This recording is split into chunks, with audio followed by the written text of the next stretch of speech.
I do remember the day when we had to, my family had to sew yellow star on all our clothes. And I remember the sort of very depressed and fearful atmosphere. I would have said that 6 million or more human beings dead is a grave exaggeration, because at a certain point in my life I thought that the gas chambers didn't exist. I am Stephen Kapos, and I am a child survivor of the Holocaust. I'm Christian, and I'm a former neo-Nazi. So if you would like to meet face to face, please pull back your curtain now.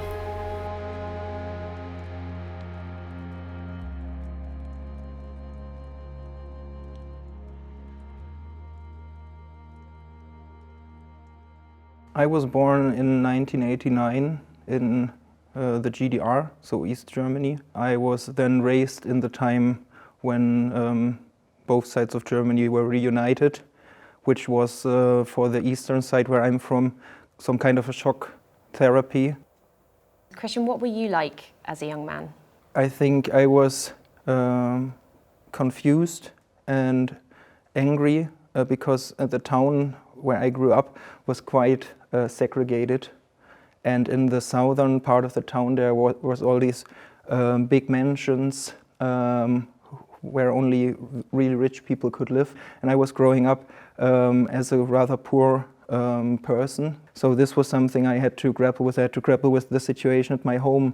Many women fled the GDR after its downfall just to have a better life, also maybe to flee husbands who weren't as nice as they once were. And so my mother did the same and left me and my sister, I was 1, she was 4, I guess, with my father. And he wasn't very well versed in raising children as well. So that wasn't as pleasant as a childhood could have been. At what age did your radicalization start, Christian?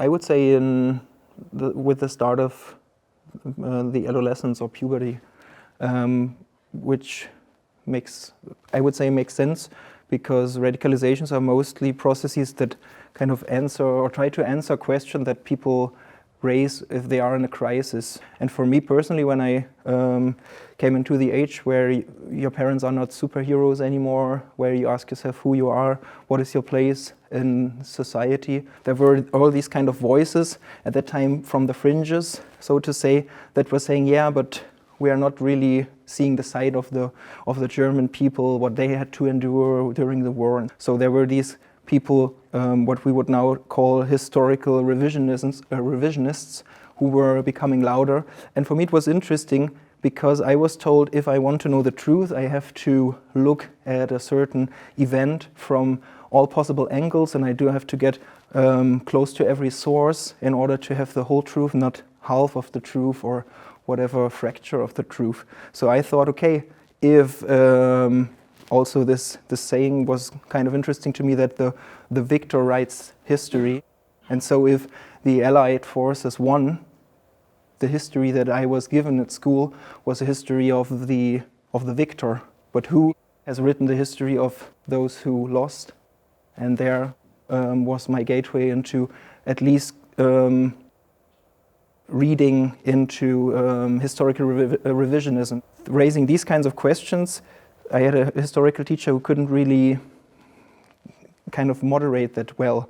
So in the end of those kinds of discussions, I already would get props from my peers in the class, and I would think, I asked an important question, even though it was more like the start of kind of relativity to the Holocaust in a certain way, which was big in German right-wing politics at the time. And then I was told I was an East German, which is a great distinction, that Eastern and Western Germans are very different. So I was raised to kind of put people or human beings into categories and to think about them in this way. And for that reason, I would say the typical stereotypes were just purported that your own group, so for me the Eastern Germans, are very nice people, very hardworking, very honest human beings, and the others, the outsiders who now come to take our goods, to take what we have built with our own hands, who are parasitic, who are stupid, who are not able to read. If you give them a book without pictures, they will hold it wrong. Stuff like that was just a normal, everyday culture of thinking and speaking. Then I also thought I was being the victim, me and the other Germans. I didn't think that we were bad people when we started fighting the state or trying to get rid of too many people who didn't belong here in the dogma that I was believing in at the time. The people who are radicalized, who hold extremist views, they themselves think that they do the right thing, that they are righteous people, that they are benevolent, that they are in fact that they have the best intentions. But this is, I think, the crazy part about ideologies and religions, that they give people good reasons to do horrific and heinous things. And this is what then came about for me as well. I was born in Budapest in July 22nd, 1937. My father, who was a doctor, had a GP practice in two small villages. We obtained a flat in Budapest, very much in the center, in the wonderful part of Budapest, with close to the Danube, close to a big park, the Margaret Island, which was where we were taken as young children, and climbed monuments which were there until we were told to go away. The war really reached us only in 1944. Hungary was politically an ally of Nazi Germany. With the German army came the Gestapo as well, and Eichmann, and with the brief to eliminate the Jews of Hungary. And he organized it and started pretty soon, unfortunately with quite enthusiastic Hungarian help. By the middle of summer 1944, more than 400,000 people, Jews, were deported to Auschwitz directly. In fact, a new reception part was built to receive the trainloads of Hungarian Jews. It was the quickest deportation and elimination of any nation's Jews. I was 7 years old, and at that time I was completely taken with and very interested in war as such. And all my toys were tanks and guns and the like. Admired anybody in uniform.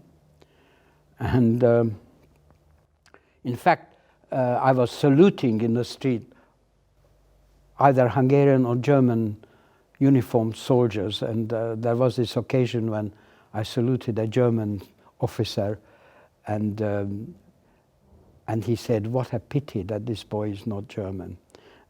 I was blonde and quite keen. That was at the beginning of this invasion, if you like, before, by law, all Jews had to wear a yellow star. So it wasn't yet clear who I was, to this German officer. I do remember the day when we had to, my family had to sew yellow star on all our clothes. And I remember the sort of very depressed and fearful atmosphere that went with it. What were the other restrictions placed on Jewish people that you remember? That there were all kinds of limitations of what you could own. Jews weren't allowed to have leading positions anywhere. And there was a series of laws more and more severe, like eventually not allowed to use trains and public transport, and not allowed to own radios, and I think even bicycles. My mother's branch of the family, who were farming in Transylvania, when the Hungarians took over Transylvania and the Hungarian army arrived in their locality, the first thing that happened, they were thrown out of their home. and the army took it over as their own. Sadly, that part of the family later were in serious danger because deportation started, and they were approached by some of the Romanian workers to say that we could take you over by horse and cart on certain passages that we know about to the Romanian border, and you would be saved. And they turned it down because within the family there was an elderly, very sick person, and they judged it that he could not survive a bumpy ride like it was offered. And all of them were soon after deported to Auschwitz and died. Only one teenager came back. She was put to work, and that's why she survived. She was young enough and strong enough, put to work in Auschwitz, sorting clothes, the clothes that people left behind before entering the gas chambers. You know, they were all told that it was going to be a delousing showers that they entering. And one day she had to sort her own parents' clothes, and that must have been a terrible trauma for her. As a neo-Nazi, what was the name of the group that you became a part of, and why did you become part of that group, Christian? I started out in a rather traditional right-wing extremist group, but seeing that people wouldn't really adhere to authority and discipline, I turned to a group that was more modern, that called itself National Autonomous Movement. Like the Autonomous Nationalist Movement was even against calling themselves neo-Nazis. But it's really the typical game of people not trying to be honest about what they are, or trying to be different from what was happening in the past. At the height of your neo-Nazi state as a young man, what was your ideology? Good amount of conspiracy theories, starting from everything you could find nowadays on the internet about who is in power in the background, what really happened on 9/11, stuff like that, to anti-Semitic tropes that were quite common. So a plethora of different views and different ideologies, I would say. And did your anti-Semitic thoughts at that time ever translate to violence? How did they manifest? Not to physical violence. I was not a physically violent persona for different reasons, but right-wing extremism and all these kinds of ideologies, racism, anti-Semitism and what have you not, they cannot even exist without forms of psychological or symbolical violence. If you say that a certain people is worth less or has no worth living here, then in a way you do a lot of harm to them, because you start a process of dehumanizing a group. And if that is kind of successful, then people will start to treat them not as human beings, but maybe as animals or as something to get rid of, as a mere problem to extinguish. And this is what surely has happened in the 1940s in Europe. What were your thoughts about the Holocaust? In my teens, or my early teens, so to speak, it was something that I thought, yeah, this was a horrific and horrible crime, but nonetheless, we cannot pay for it for the rest of our existence. So we have to find another way to deal with it. And then as my radicalization grew, and I was reading more and more into historical revisionism, into conspiracy theories, I started to think, okay, why is there a law in Germany that prohibits you from publicly denouncing that the Holocaust was real, or denouncing certain parts of the Holocaust? And for me and many right-wing people at the time propagating, there was, for example, the sentence that was important was that the truth holds up on its own and only a lie needs law or law enforcement. And this for me, as someone, as a young person who wasn't thinking so complex maybe, this was something where I said, yeah, kind of, it makes sense. Why would you be unable to criticize that? What were your thoughts on concentration camps and the validity of the stories you heard about concentration camps? I would have said death camps didn't exist in that way. Of course, there were people dying because of different forms of illnesses that would spread in those kinds of camps, but there were no gas chambers or something like that. I would have said that 6 million or more human beings dead is a grave exaggeration, because at a certain point in my life I thought that the gas chambers didn't exist in the way that it was told to me in school and in media. And can you tell me about your tattoos that you got during your time as a neo-Nazi? When I was 18, I was a big believer in Northern mythology. So before, I guess, Thor and Loki and Odin were subscribing with Marvel, they were these kind of Northern gods. And I would tattoo them onto my body. I would tattoo other runes and stuff. And those runes, or some of those runes also are prohibited in Germany because they were part of symbols that were used by the Waffen-SS or something like that. So all of this is prohibited in Germany. So I would have these kinds of tattoos. I would also have swastikas, the round ones, which are said to have been quite normal with the early Germanic tribes and something like that. So with the roots of my ancestry, I had a big so-called black sun on my knee. That is a symbol that was used in a ceremonial chamber of the castle that was used by the upper echelons of the SS to do some crazy stuffs. What did it mean to you to have those tattoos at the time? At the time I thought they were pretty nifty. I liked them a lot. I also thought that it was quite brave to have them because they, after all, were forbidden by law. And if I would have, or if anybody would have cared, because I was wearing them openly in my everyday life, then this could have gotten me into jail even. So I was thinking that I was quite the impressive renegade.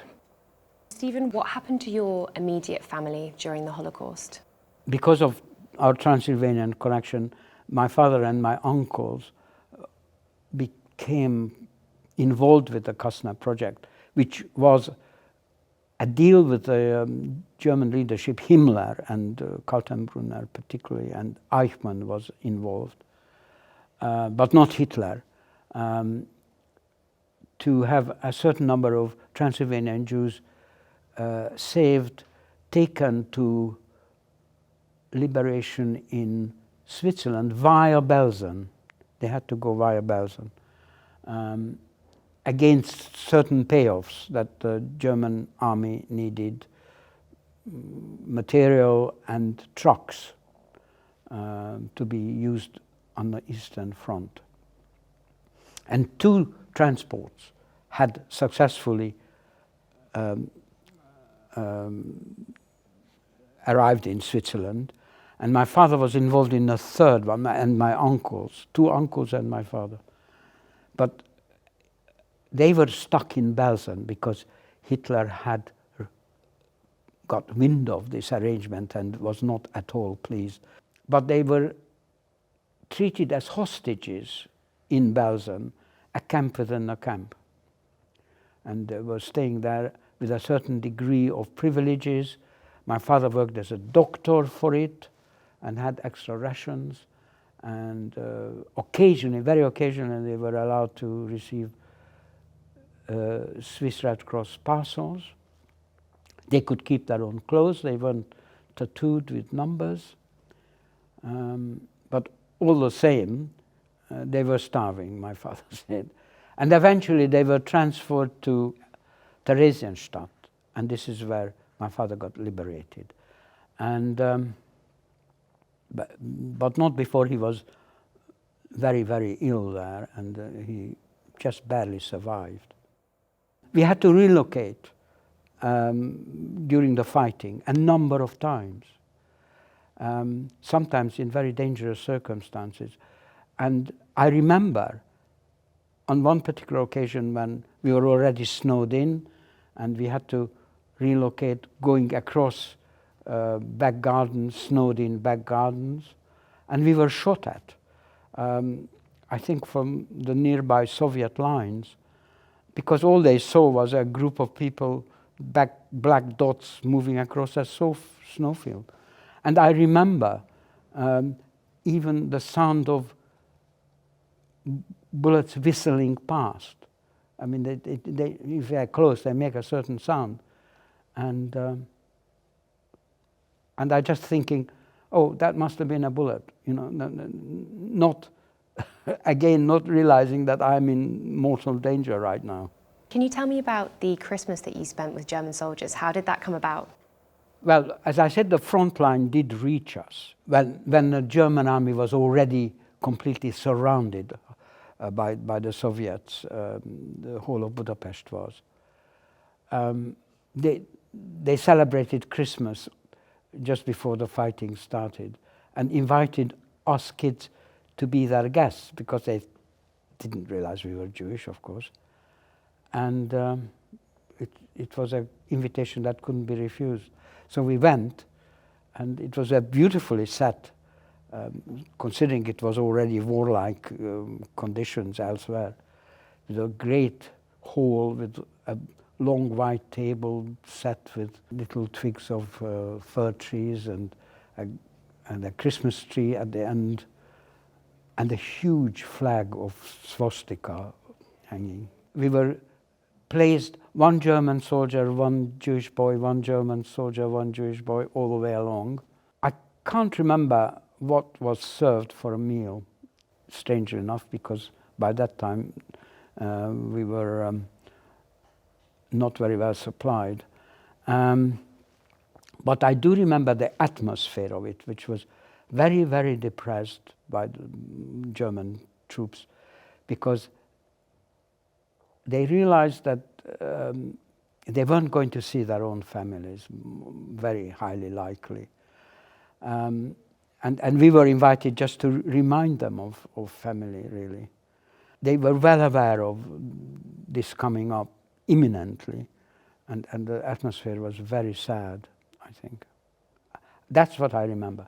I don't remember being scared at all, which is strange, but the adults with us were, because there was always a danger of discovery of who we were really, particularly if a boy asked to be taken to the bathroom, and that then it could be discovered that we were Jewish. Stephen, how does it feel to have survived the Holocaust as a young boy? I often say that I was so lucky that I was only 7 years old, because I had no full, well, not even partial understanding sometimes of how dangerous the situation was. I wasn't scared.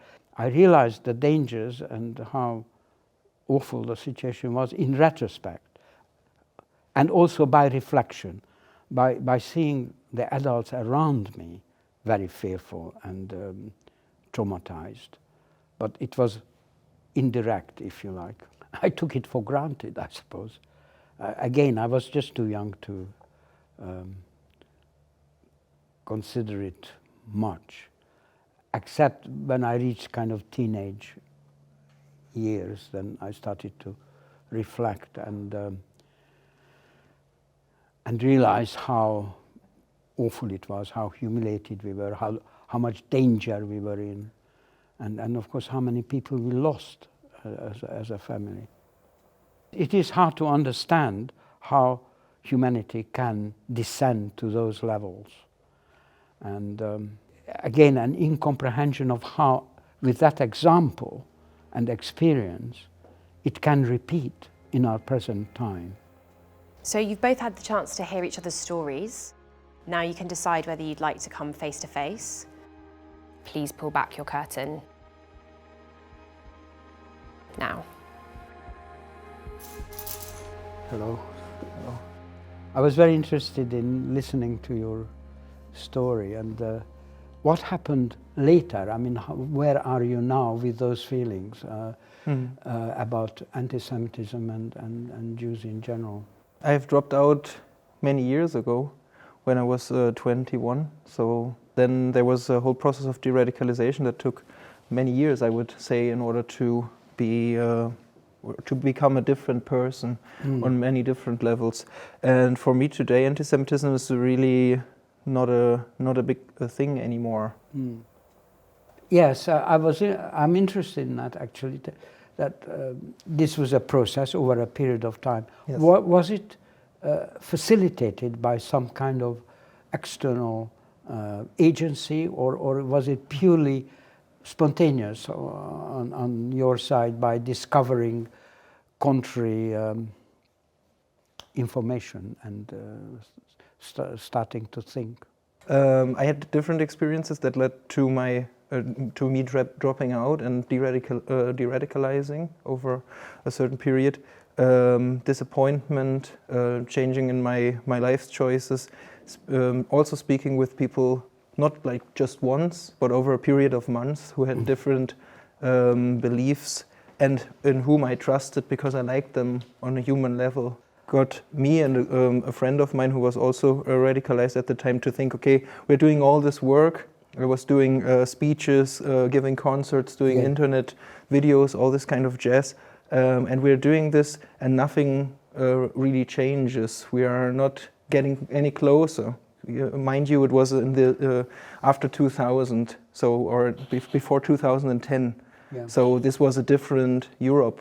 Right-wing politics wasn't like a normal mainstream kind of way of thinking. Yeah. It was a little bit on the fringes more. And we, at the time, in the beginning, just thought, okay, we are wasting our time with something when we should do politics on maybe another level, or just think about what we've done so far and why we have done this. And so the dropping out point was not, oh, I'm a new formed human being or something. It was just stopping what I was doing and kind of thinking onward. And yeah, then it took a lot of time, and in order to get recognized by the German society, so to speak, I even had to get like a pass, so to speak, from an organization that said, yeah, he's really a dropout and so on.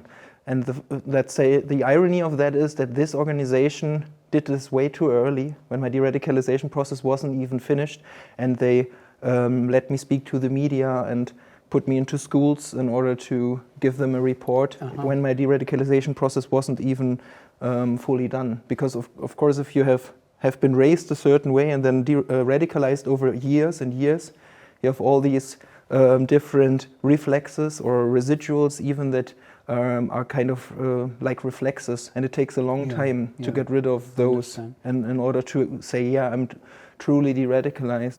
Did you have a lot of resistance from your ex-comrades, and a kind of was that hard, sort of rejecting you perhaps because they considered it a betrayal? The thing is, we did this very meticulously because we knew that it was very dangerous. We were in the upper echelons of the German neo-Nazi structure. So we knew a lot of stuff, and we knew that we could not just do this lightheadedly if we cherished our life. And so that's why we did this on a very strategical manner, and only 1.5 years after stopping to do that did we come forth openly or publicly that we had dropped out. And at this point, of course, we did receive death threats, and we had become traitors. Sounds like it was a pretty brave process to go through. Pretty stubborn. Yeah. If I think something is right, then I will stick to it. In hearing the complicated root causes of what produces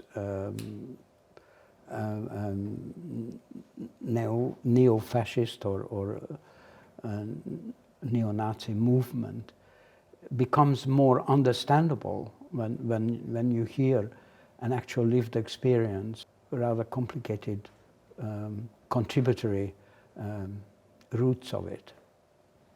And I think that is very helpful to know and understand that that there is humanity even in that kind of otherwise very negative group of people and beliefs, which may not stay like that forever. It is potentially changeable, and that, in your example, it has happened. Yeah, it's true. But I don't want to be the negative voice after this, but yeah, I think many people don't drop out. De-radicalization is really a very seldomly happening event. If people have their belief system dialed in, most of them never change. It's a direction of travel that we have to watch, because it is towards, unless it's actively resisted, it's towards fascism in stages. And I think this applies to many countries now, not just Germany. How do you think it can be most effectively combated? I think on different levels, really. The most important thing would be to educate people in a way that they don't get in, that they don't think that fascism, right-wing extremism, forms of anti-Semitism and so on are very good ways for human beings to interact with each other. But this is of course easier said than done, because, for example, the German school system is not really made for building people into strong political opinions, or there's just not enough time as it is today. And then a way of giving young people the ability to feel that they are not left out, as German politics did in the Corona crisis. They do this all the time, because for young people they have the feeling that they don't matter. I worked with many youthful people, and they they don't even trust that anyone cares about them anymore. And this is the perfect fertile ground for extremist ideologies to thrive. One of the countermeasures is to activate people. And if there is disappointment with politics, but there is not only in Germany, in this country too, there is in fact a progression of repressive legislation recently in this country. The thing is to protest, and you can take part in demonstrations and any other expression of protest on the streets if necessary. And I think eventually, with the growth of this kind of protest movement, it does work on politicians, because as the numbers grow, like the pro-Palestine activism in this country, politicians begin to realize, if nothing else, there is electoral implications of that. It's a growing power, I believe. I just want to make a kind of optimistic and positive point from my own experience. When I arrived in this country in '56, there were still shop window stickers saying about advertising flats to let. No Irish, no blacks, no dogs. That is now impossible.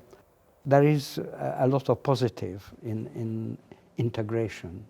In this country, I think it was so far quite successful, quite remarkable. And it may not be true in other countries, certainly not in Hungary or somewhere. But in this country, I think this is a huge positive. And it's taken for granted, but actually it's a great achievement, I think. Thank you very much. It was really, really great to talk, I think. Adam left us the moment his head bounced off the pavement.